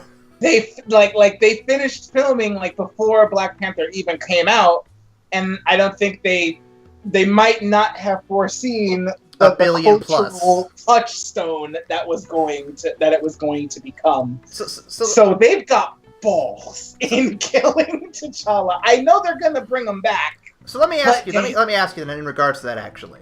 So we know Spider-Man has a movie coming up, and they're going to start filming that here very soon. We know that Guardians is another movie coming up right after Spider-Man 2. And we know that Black Panther made $1 billion and is not going to be dead for very long. Does that impact the deaths of this movie to you at all when characters that are that big and that important coming up in Phase 4 are going to be around and you know they're going to come back? Or are you able to The other argument I've seen on that one is that people are able to ignore that because they're focused on how the performances are, and they're sucked into the moment rather than thinking about the big picture of things. No, I think for me, I'm not, like, devastated from the movie because I know there's a part 2. Mostly because there's a part 2. There's a part 2, and I don't buy that Marvel would kill off all those characters because of the grossing films and everything. I couldn't disconnect those two. I will say I was shocked with Loki and Heimdall. Like, I freaked out initially, but I also don't believe that Loki's dead. Heimdall, yes. Loki, no. But I also am familiar with, like, with having the time stone. The time stone in play can rewrite everything. So I'm probably not going to freak out until the end of the second movie. I don't buy the deaths. Fair enough. Ryan, what do you think? I will admit that a little bit of the meta knowledge does play a part in how I process what I think is going to happen. Because, I mean, when you're looking at how it is right now and what you think is coming up next, I can't take out of my mind the fact that, well, Chris Evans is signed up for one more movie, so he's probably not going to make it out of Avengers 4, or the fact that, well, I mean, Phase 4 is coming up, and we've got Spider-Man 2, and we've got Black Panther 2, and there's no way they're going to actually kill T'Challa. So I will admit that it definitely affects my theories on what comes next, but when I was in the movie, when I was in the moment experiencing everything, I wasn't thinking about what happens next movie. I was just caught in the moment. And in the moment, it was done perfectly. It was done powerfully, and I completely believed the deaths in that space and time. So I think the movie absolutely did what it was aiming for, despite meta knowledge. And I agree. I think that the performances of the film and how it was presented did a very good job in making me believe that these characters are feeling what's happening right now. Like, I don't think the death is important so much as how Tony reacts to it when Peter dies. I don't think the deaths of the Guardians are as important as how Rocket's going to realize he's only one left for now. Yeah, I agree with you. So I think there's a bigger play happening here. And I will admit, I wish Marvel's marketing team would shut the fuck up and just let these movies come out as is and not give away everything. But in spite of that, this played it out really good. And there's a lot of haters out there, and I understand that they hate it for the reasons they hate it. Not gonna try to argue against them because it's pointless. But presentation-wise, everything was really good on that end. Yeah. So I know Erin has to roll out soon. So 2 things before she rolls out. One, Infinity Stones. We finally get to see most of them do cool shit. The Reality Stone, Ryan, you finally get to see it do cool shit. Yeah. Oh shit! This is actually how it's supposed to work. It's nothing like it was in fucking the Dark World. It's nothing like that. No. No, reality was going to be a bunch of red shit. That's what he was trying to do. It was just supposed to be like a fucking Carnage symbiote. Apparently, no. Symbiote. No, Symbiote. fuck you. It's symbiote. I don't give. No. Ooh, sir. We'll talk about that in another podcast. Don't worry. But, we have next week to talk about that. I'm excited to talk about that. Okay. Symbiote. So before I move on to the next bit here. Favorite Infinity Stone demonstration. What is the coolest thing the Infinity Stones did in this movie that you liked the most? That's tough. That is tough. I want to say that it's a simple thing, and I'm gonna sound like a child for bringing it up. I loved how he used the Space Stone to absorb the flamethrower fire and then shoot it right back out at Tony Stark. Shoot it back. No, that was epic. That was boss. I'm gonna have to say the Reality Stone only because of that scene between Gamora and Thanos when she thought she killed him. I was gonna say the scene between him and Strange where he reveals about his past a bit was also really well done. A good way to do exposition if you need to do it. Yeah. Ryan, what about you? And just the casual use of a fucking Infinity Stone just to partially rewrite reality for a hot second, just to show you what this place actually looked like. Now let me drop it. And this is why I'm going to kill half of the universe. No, God damn. Okay, I want to say it's a tie. I have to pick two. The first was the obvious one. Let me use the Power Stone to destroy this moon and throw it at you. I was like, okay, that was epic. What are you doing? That's the easy number one, though. What's the easy number one? That's an easy one. That's an easy one. But actually, the tie with that one is not even by Thanos. It's Even Strange sitting there, master of the Eye of Agamotto, looking through 14 million different timelines. It was that use of the Eye of Agamotto that showed me just how far he came from his first movie. Like, god damn. This was a dude who almost broke the rules of who almost broke the time-space continuum by fucking around with an apple. And now this guy is sitting here, floating, like straight up Sorcerer Supreme level shit, looking through all timelines to try and figure out what the fuck to do with this Titan. That's my tie for number one. Back to our pre-recorded segment of the review roundup, just to save us some time in the main chat. On the Rotten Tomato meter, this movie scored an 84 with the critics and a 92 with the audience. Again, currently as of May 2nd. That could all change, of course. The top critics, I have a few here. Christopher Orr of The Atlantic. Never has the Marvel Cinematic Universe seemed like more of a universe in ways both good and bad. Infinity War, the title is almost too apt. It's far from a perfect movie, but it is probably close to the best movie it could have been. Good stuff there. With Colin Covert from the Minneapolis Star-Tribune, rolling through 160 minutes of action, humor, character development, epic evil, and moving nobility. It is darker, edgier, and yet lighter and more stirring than anything offered in another superhero franchise. Scrolling down a bit more to Michael Phillips of the Chicago Tribune. 10 years ago this month, the Marvel Universe launched with a fresh, lively, relatively easygoing Iron Man. It seems more like 100. I'm assuming he means like 100 years. And then, let's see, one more review if I can find one of our normals. Dave Edelstein of the New York Magazine and Vulture. Marvel's triumph is not that we are loyal audiences, or not even loyal fans. We are slaves. Gives it a positive score. He's not giving it a negative one. And that is all for the review roundup here. I'm going to send you guys back to the listener question of the week. Have a good one. All right, Ryan. So Erin has stepped out of the podcast. We have gone back in to edit in these last two segments real quick because I actually have listener question and answers this week, and I wanted to read them because I wanted to... what? I know! We never have these, and I feel bad. But I feel good now because we get to hear them and we get to interact with folk. I'm so lonely. So, last week's question, Ryan, if you'll remember, is what non-white, non-male characters would you like to see in the upcoming movies of Marvel, DC, or any other comic book-based property? Most people answered Marvel stuff, which is perfectly fine. I'm not going to say you have to answer something different, but just giving everyone the options here.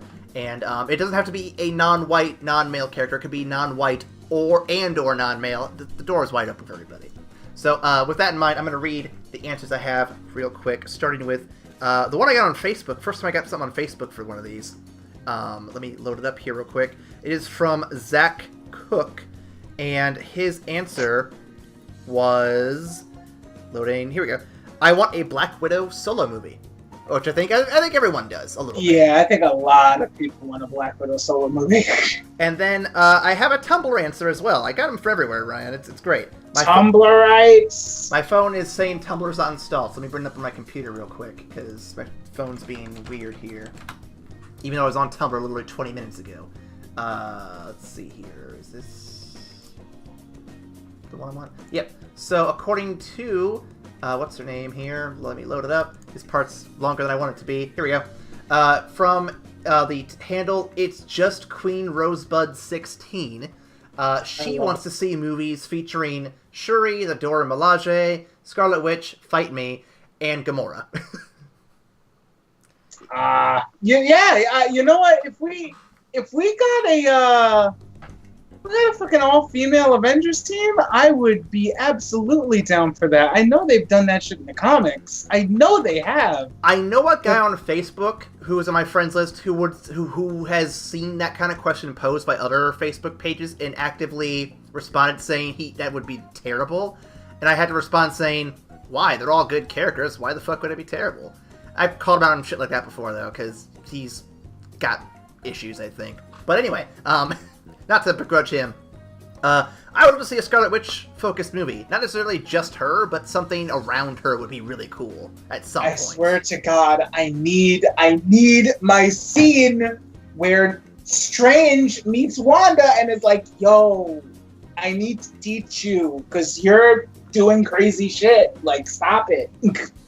I need that. So Ryan, what is your answer for our what's your answer for a minority role casting?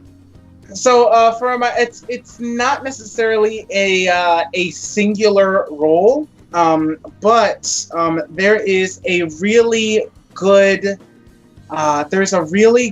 comic, or a really good graphic novel by Image Comics called Saga, and it's essentially like Star Wars meets Game of Thrones with a couple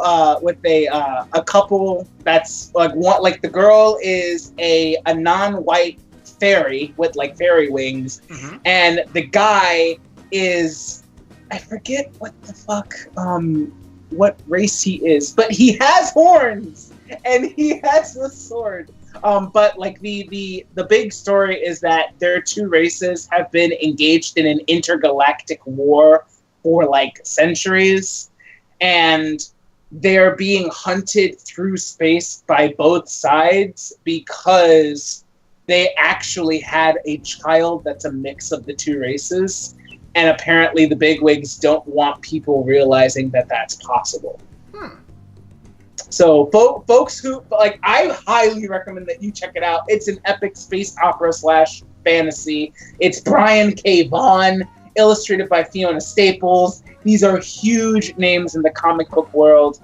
It is amazingly illustrated, and the story itself is fantastic. I'm super far behind, but oh my god, it is one of the best comic books I've read, and I want to see that on the big screen. Nice. Okay. I got one I think you'll enjoy. So, there's a series out there that has been in films, or movies that have been in films, that is very male-dominated, and there's no reason why it should be, other than its most popular character is a butch white male with Wolverine claws. I want to see an ensemble cast of female X-Men characters kicking ass and taking names. Get your Storm, get your Rogue, get your Jubilee, I guess, Dazzler. I guess. Look, I'm still not sold on Jubilee being a good character, but she could be with the right writer. Didn't Jubilee become a fucking vampire, man? Yeah, she's got some weird shit going on, I know. Oh, boy. But, no, I think an all-female X-Men team, not even for, like, a full series, like, even just a one-off movie where they're just kicking ass and taking names, would be pretty sick, because there's a lot of good female characters that have never really gotten a good spotlight. Even Storm has kind of been shoved aside in most of the movies, because Wolverine is the main character. No, you're not wrong. I mean, I like Storm is a fantastic character in the comic books, and she definitely needs more spotlight. But yeah, no, you're absolutely right. The female members of the X-Men are amazing, and having an all-female, like, mainline cast of mutants would be fantastic. It is definitely something doable in the future. Like, I mean, I said this last week when we talked about Black Panther, but with the big success of these movies done primarily like with minority roles like Black Panther or Wonder Woman, and it like fucking crushing the box office, I think it's really going to show the bigwigs that we as society want to see more of that, and so more funding will be going towards really excellent minority-driven movies and films. So I'm very excited to see what cinema does, and I think that all-female movies are definitely a possibility in the future that are really well done. I'm going to get on a soapbox just for like a brief second. There was a time when a great animated show, which we have discussed in this podcast before, was barely given a chance by its network simply because it had a female lead and they didn't think teenage boys would dig that. But said teenage boys they did screen testings with loved her. They thought she kicked ass and she was cool. And while the show didn't get the critical success that I was hoping it would, a lot of fans didn't take to it, it's still one of my favorites. And I would love to see a world where studios don't have to be all coy and not super hip on getting these kind of shows, but they just take a chance like, you know what?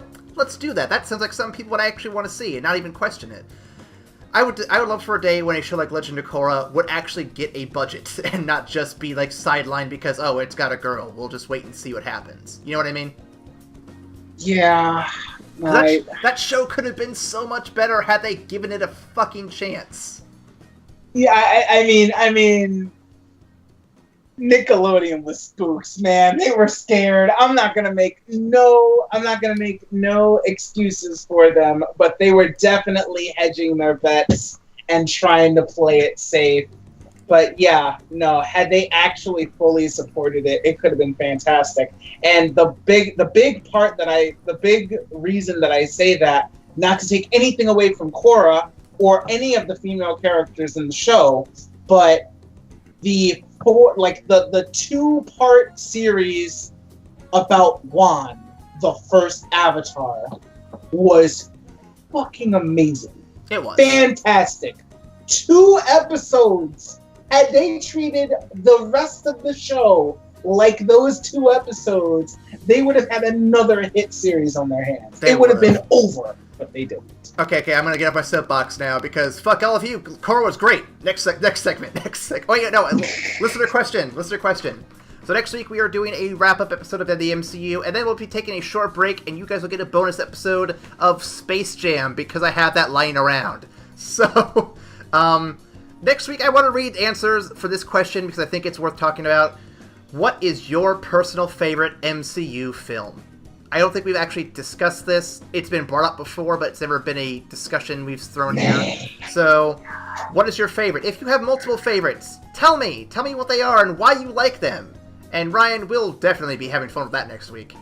I'm already thinking about it. Ooh. It's crazy because I would have had an answer instantaneously, but we've seen all the movies again, and now I'm like, they're all fresh in my mind, and I'm like, damn, they were really good. My top 6 has been on rotation a little bit lately, so I'm trying to settle them down before I come up with a solid answer, but you're going to like what I have. So tune in next week. Yeah, no, we're going to have fun with that. So tune in next week and submit your answers by Twitter, Tumblr, Facebook, social media, anywhere, and our email, which Ryan had said earlier is what again?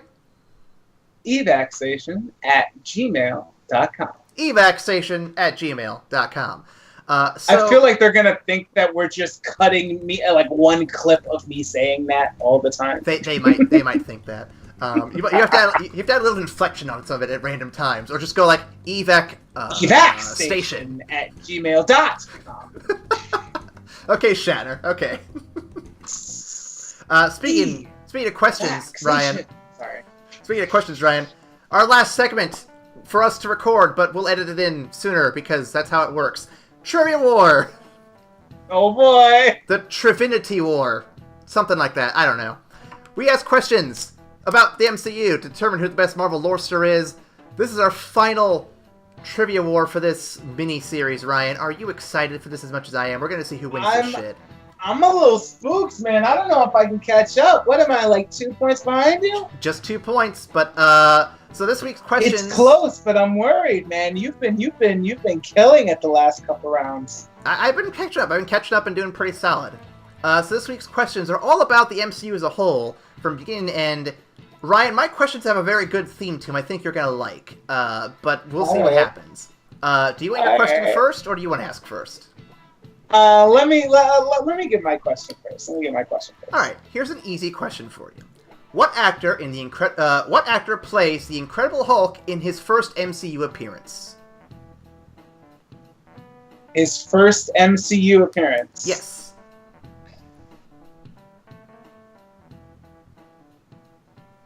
Ooh.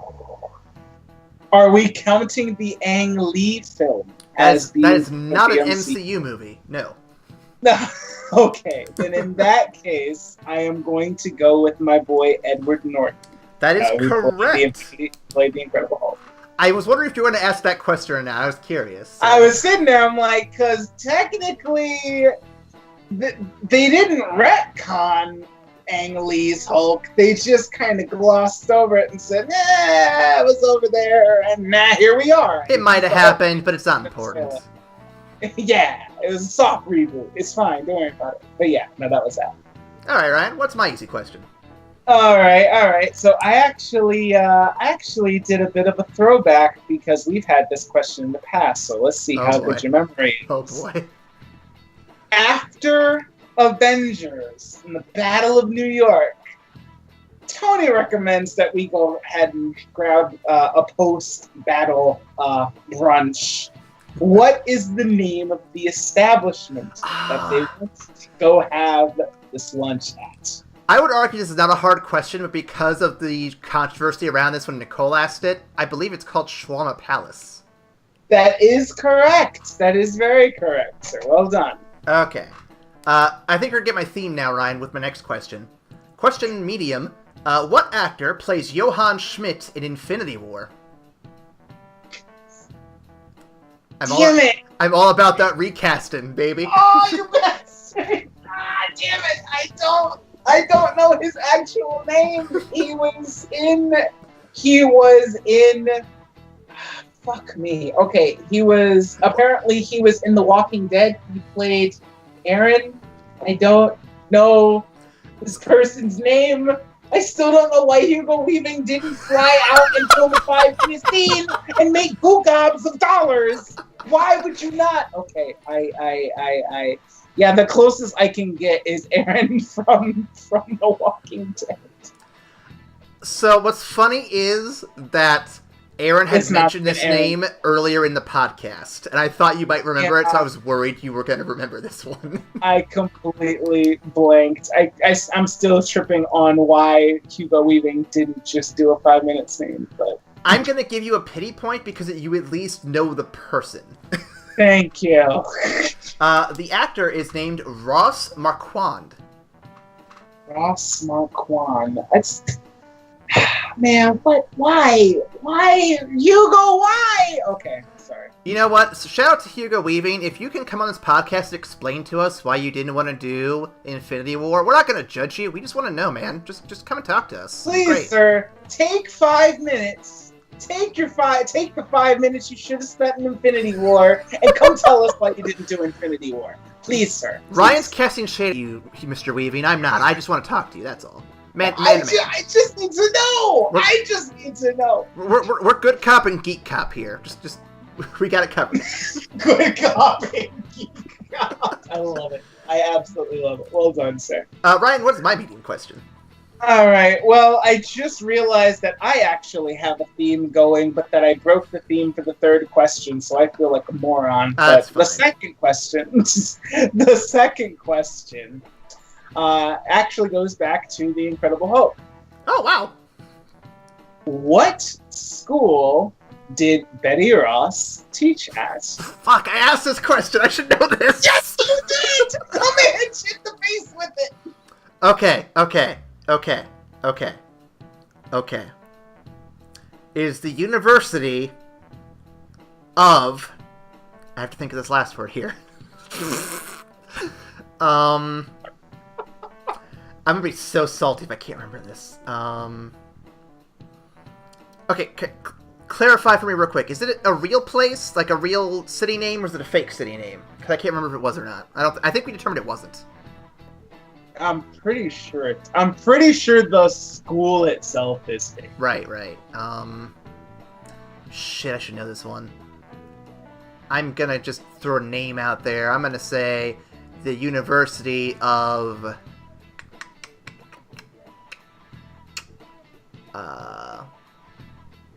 the University of Ragnarok. I have no idea. The University, right? No, that's Eric Selvig's school. Oh, I'm dumb. No, it is actually Culver University in Willowdale, Virginia. I'm so dumb. I should have remembered that one. Gotcha. With your own question, I feel so good. I know. I'm proud of you, Ryan. I'm proud of you. All right, Ryan. For your hard question, I'm not going to give you any pity on this one. Yeah, I know. I know. I've killed all my goodwill. It's fine. Who are the 3 actors that have portrayed Howard Stark throughout the MCU? Oh shit. Oh fuck. I think you'll probably get one of them.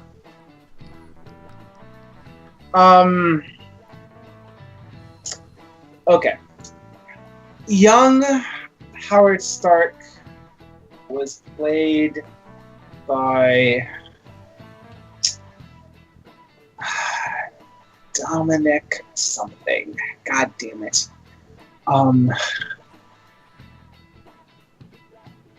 Dominic something. Hold on. Give me a second. Give me a second. You got all the time in the world. What I'm going to do, audience secret, is I'm going to edit some silence in between his answer and the question to make it look like it's taking even longer. This podcast is going to secretly be like 3 hours long.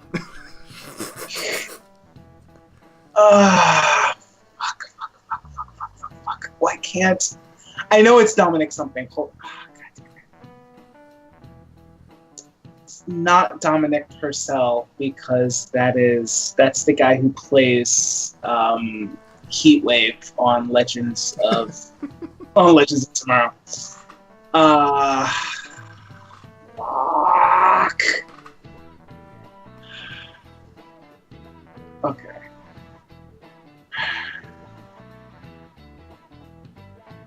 Okay, let me see if I can think of the other guy. And it's crazy because I can see these people. Or at least I can see 2 of them. Oh, yeah, you can see the faces for sure. Yeah, I can't think of the third person at all. Fuck. God damn it.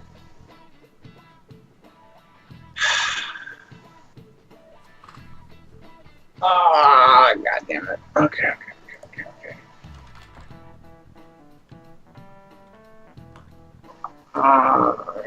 Get your fucking...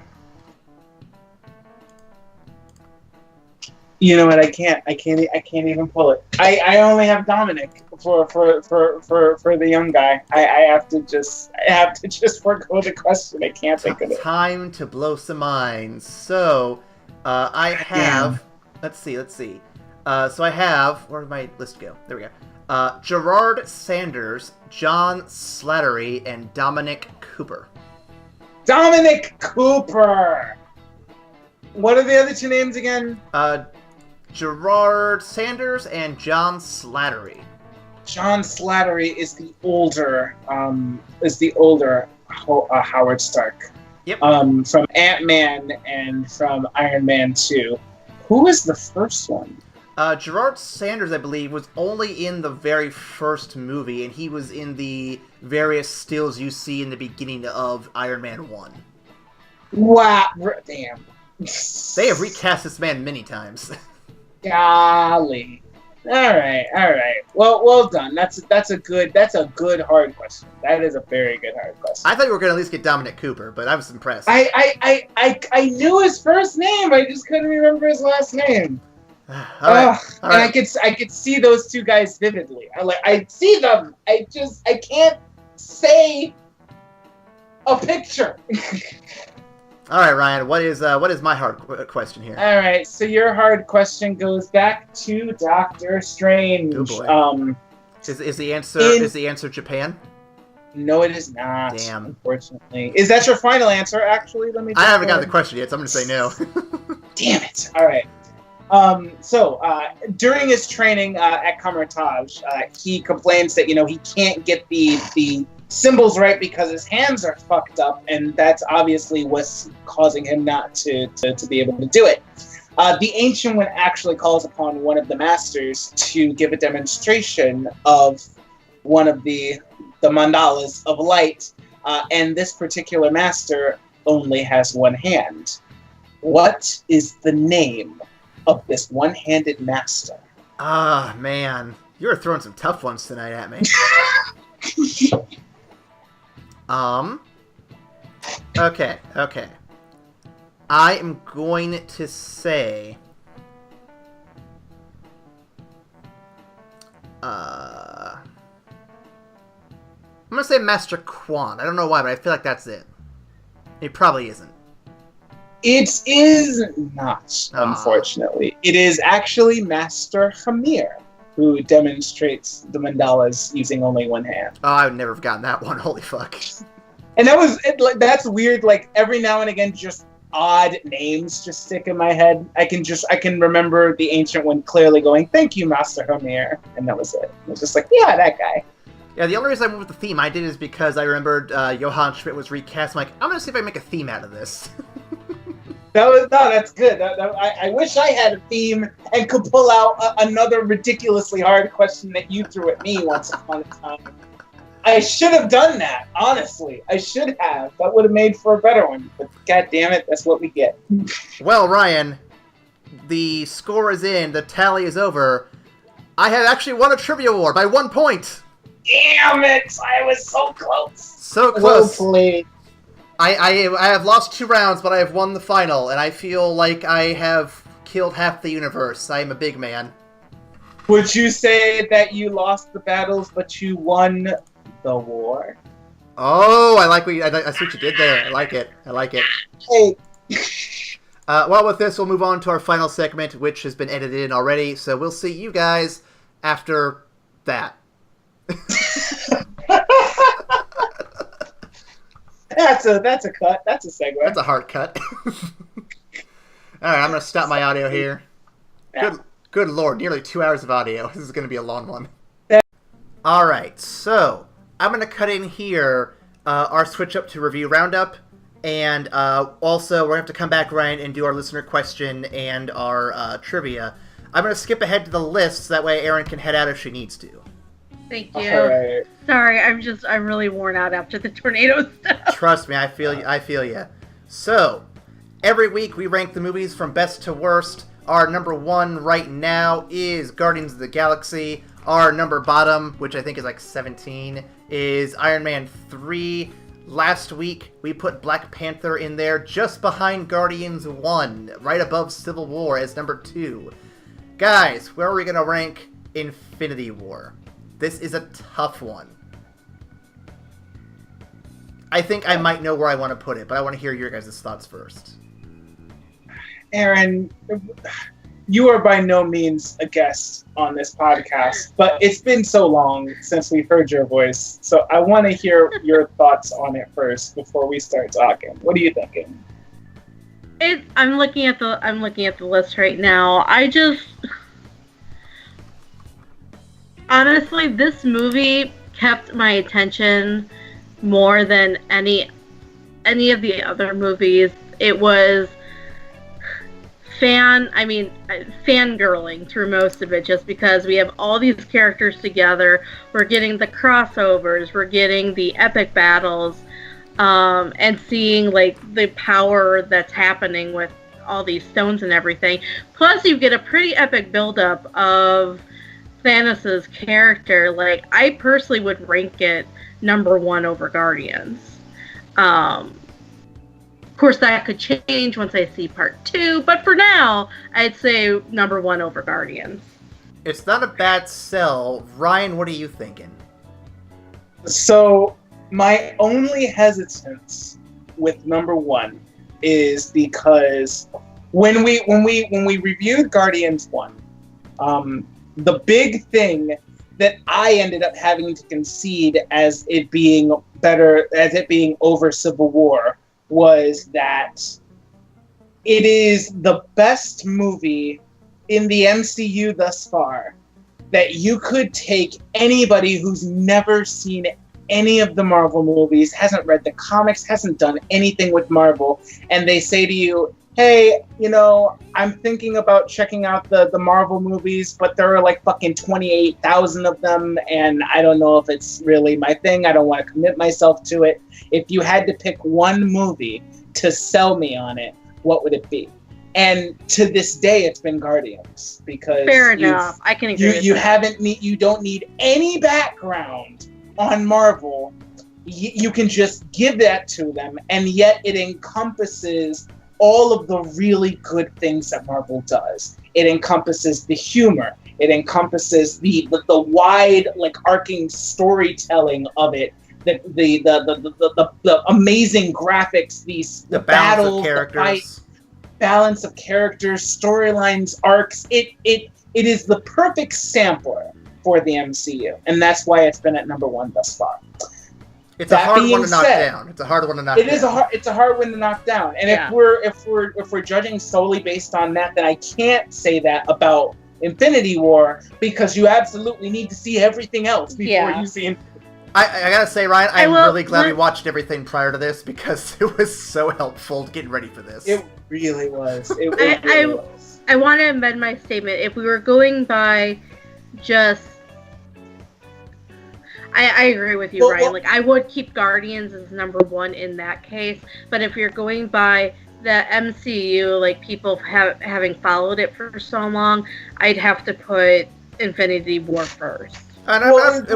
So I hadn't finished. I'm sorry. So if we were only judging on that, I would say Guardians still has not been topped in that instance. Nice. But everything that Guardians did, Infinity War did 3 times better at least. Yes. It was funnier. It was epic on an exponential scale. It was more epic than Guardians 1. It had so much more emotional impact. Like, I know people who wept at the end of Infinity War. Like, so literally everything good about Guardians was multiplied in Infinity War. So I would also agree, and that Infinity War needs to be number 1. It is the best thing that Marvel has put out thus far. I'm tempted to be a contrarian. However, I can't disagree. The only thing I want to add, though, is I think we should leave room to amend this if we see it again and realize that maybe this is, like, new movie bias, possibly. That's fair. Yeah, I agree. Fair. Fair. So we'll leave an asterisk here for an amendment, especially because if Part 2 does not live up to the setup, we have some discussion. Yeah. We have room for discussion. But I think whatever happens in Part 2 is probably going to influence how I feel about Part 1, because if there are certain characters who remain dead after the end of Part 2 that did officially die in Part 1, that's going to change my view. Indeed. I think, honestly, and this is, I know we'll let you go to sleep, Erin, but, like, I honestly think the people who got turned to ash at the last 5 minutes, I think they will be brought back. I think the people who died in the rest of the 2.5 hours of this movie are probably gone. Gamora's a maybe. With the possible exception of Gamora, who may be residing in the Soul Stone, because we still don't know what the fuck it does. Oh. Like, it's I know what's gonna happen. happen. Ryan, do you remember what they said about Guardians 3? What? Adam Morlock. He's gonna get the stone, and he's gonna get Gamora out of it. Wait, who? Adam Warlock. He in the comics is another member of the Guardians, sort of. He's there sometimes, there not. But he is the bearer of the Soul Stone for the most part. And my theory is once he gets it, because he's going to be in Guardians 3, My theory is he's gonna find Gamora and they're like, oh, hey, let me get you the fuck out of there, because you shouldn't be in my fucking Soul Stone, bitch. That'd be epic. It would be really cool if that ends up happening like at the end of Guardians 3. And I would buy that. I would buy that as a legitimate way to bring Gamora back. But I don't think she's coming back at the end of Avengers 4, guys. I could accept that. I could accept it if Adam Warlock can save the day. If Adam Warlock can save the day in Guardians 3 and they actually bring her back, that would be fantastic storytelling, especially if you have Adam Warlock like rocking the fucking Soul Stone. Then I'd be like, okay, I'm cool with this. This is well played because I want Gamora back. She's awesome. So back to our list. The team needs their monk. So back to our list though. Yes, so Guardians of the 1 has been topped. It has been a long-standing winner of the number 1 spot. Infinity War takes the number 1 spot for now. That may change because Captain Marvel could surprise us. Infinity War Part 2 could surprise us. There's a lot up on the air right now, so we're going to wait and see what happens. It'll be really interesting to see how long they can continue this trend of making consistently better movies, because goddamn, the level that they're operating is insane. Like, Black Panther was a fucking masterpiece, and then they pulled out Infinity War. I don't know how long they can keep doing that, but I will continue to watch them because it's fantastic. Well, we'll discuss more of that in the next episode of our MCU wrap-up for this first season. But we're going to go ahead and call at least this part here done. We'll go back, Ryan, and record the last 2 sections we need to do real quick. But thank you, everyone, for listening and for enjoying the MCU with us. And Erin, thank you for guesting on with us. We appreciate having you here. It was fun. It was a lot of fun. We got to have you back on again as soon as possible, because it's a lot of fun having you here. Especially if it's with Marvel stuff. Oh, yeah. We'll be back for Ant-Man and the Wasp, probably. So. Yes. So if you enjoyed this episode, be sure to follow us on Facebook, Tumblr, Twitter, and all the other social medias. You can also find us on our website or our email. Ryan, what is that email again? That is evacstation@gmail.com. That's right, evacstation@gmail.com. Thank you all for listening, and we'll see you after the credits. Bye. Bye.